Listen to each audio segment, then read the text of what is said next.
Rocket Raccoon is not a bad character in Marvel Rivals. You're just an idiot. Well, maybe not you specifically, but the Marvel Rivals community as a whole has developed a strangely militant opinion on Rocket, and that negative perception just isn't backed up by reality. The vast majority of pushback against Rocket comes from his lack of a defensive ult. Where most healers have an emergency button that prevents the entire team from dying for a set amount of time, Rocket Raccoon engages in no such cowardice. And while I won't deny that is a bit of a drawback, it allows for Rocket's power budget to be more evenly distributed throughout his kit, giving him some unique strengths that players really should be happy to have on their team. The first and most obvious upside to Rocket's kit is the raw healing he's capable of outputting nearly constantly. While Rocket isn't the only strategist with area of effect healing capable of healing multiple members of a team at once, Rocket is unique in his AoE healing not being tied to a cooldown. This allows rockets with good positioning to angle their orbs to pass by entire teams,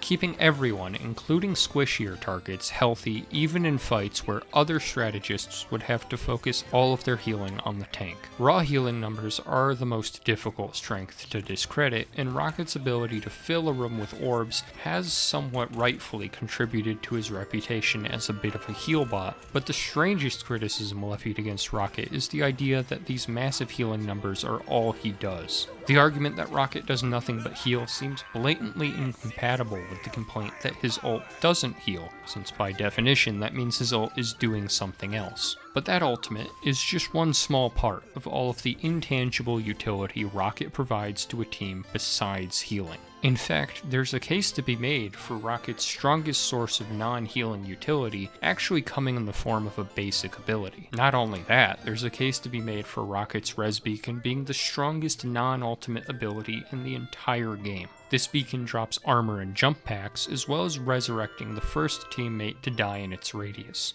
These armor packs are not particularly influential for higher HP allies, but they can be a big difference maker for squishier heroes who are vulnerable to combo characters with precise damage breakpoints. The jump packs are also extremely useful when paired with a Wolverine, but I will admit they don't always have much of a use case outside of that. The vast majority of the beacon's strength is in the resurrection itself. Few things are more backbreaking in a fight than returning a player to life after the enemy team dumps all of their cooldowns into getting a pick, and doing so on a mere 45-second cooldown often means the beacon will be up again before the enemy team can pull themselves together for another push.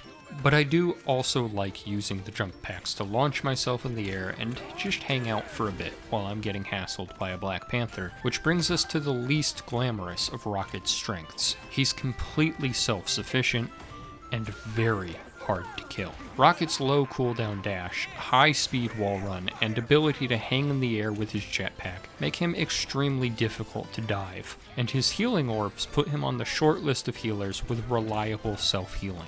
This gives Rocket's teammates a lot of freedom when it comes to positioning, since they don't have to worry about protecting an immobile backline. Rocket can comfortably heal from range, allowing dive comps to go in more aggressively than they would if they had to worry about protecting a different strategist. Flyers can comfortably roam without worries about their healer having bad aim, and even the other healer gains a lot of freedom in not having to worry about healing Rocket, who can reliably keep himself alive without any help. But the players that stand to gain the most from a Rocket are obviously Punisher and Bucky, the two recipients of infinite ammo via Rocket's Teamup. The strengths I've described so far make Rocket a solid, even strong pick in a variety of circumstances. But his Teamup is really what pushes him from good to game-breaking. Not only does Rocket provide infinite ammo, but he also boosts fire rate, giving a sizable DPS boost to Winter Soldier, who needs no help being an oppressive force on most teams, and a completely absurd DPS boost to Punisher, who becomes a premier hyper carry with Rocket on the team.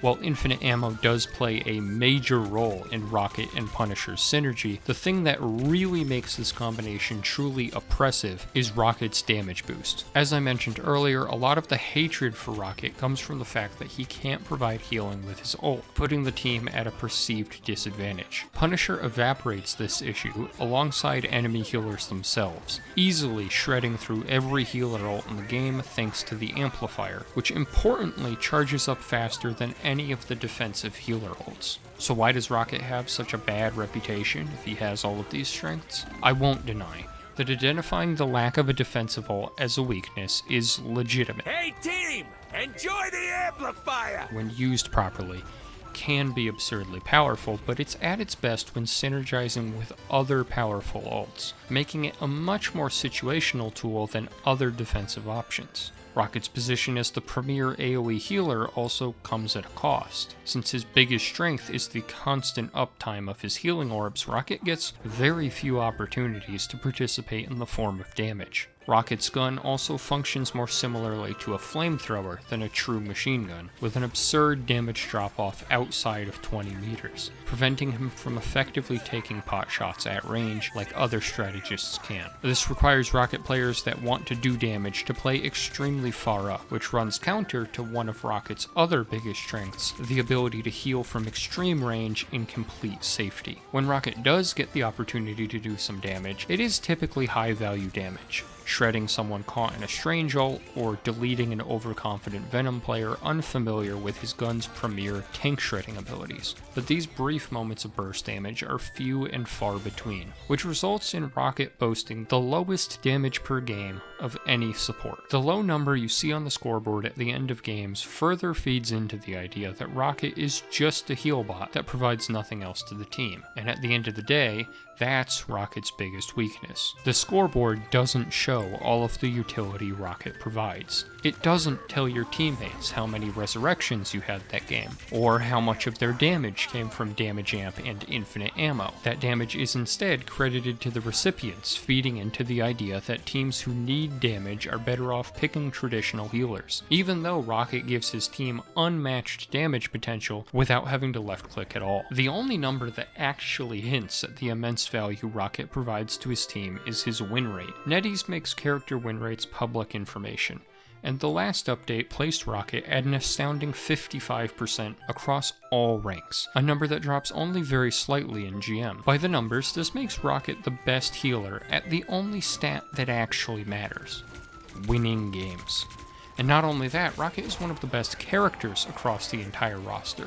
This number does drop substantially in Celestial, but that makes up an extremely small fraction of the player base, and presumably a small fraction of the people watching this video. In most cases, the simple truth is that Rocket wins games. A lot.